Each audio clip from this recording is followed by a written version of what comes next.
Alright, so the first thing we're going to look at is Nick Diaz's unique style of striking. He's very confident with his punches, he's not afraid to get hit, and they come at strange angles, very unconventional. First combo we're going to look at is feints to the head followed up with a body shot. Now, he's not intentionally trying to hurt him with those jabs to the head. He's just trying to get them to blink, get them to react so that he can set up that looping hook to the body. Sometimes he'll go to the liver on the left, other times he'll switch his stance and he'll go with a right hand to the body. It's a very wide hook and he sort of leans into it, but as long as he sees that his opponent's hands are up from those jabs, he sees the opening for the hook to the body. And it's not always a rear hook either. Sometimes he'll set up that lead hook to the body, fake a jab up high, shuffle in for that lead hook to the body.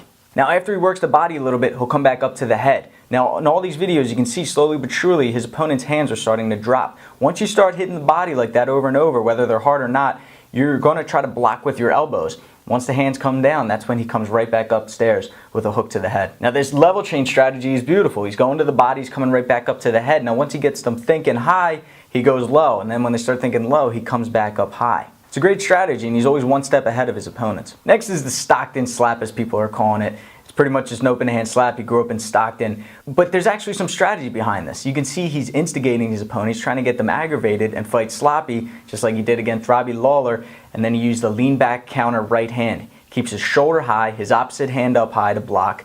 Shifts his weight from his rear foot to his lead as he throws that looping right hand. And he'll adjust too. If his opponent's a little bit closer, then it'll be more of a chopping, textbook right hook. But if his opponent's a little bit further away, there's nothing wrong with throwing a little bit of a loop in there if it means you're going to land it on your opponent.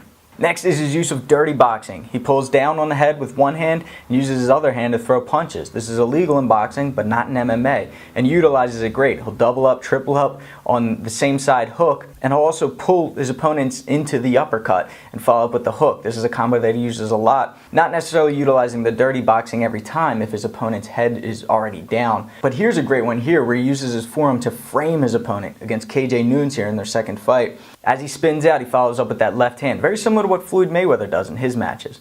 Alright guys, thanks for watching. So this is just a little bit of Nick Diaz's hand skills. We didn't even look at his jiu-jitsu or his kicks or anything like that. But if you want to see more videos, make sure you click that button at the top to subscribe. If you want to request a fighter, hit me up on Twitter on the left. The one in the middle there is street fight breakdowns where we do the same thing but with various street fight styles. And on the right, make sure you're following me on Instagram for some workouts and behind the scenes. Until next time, I'm Shane with Fight Tips. Self-defense for the underdogs.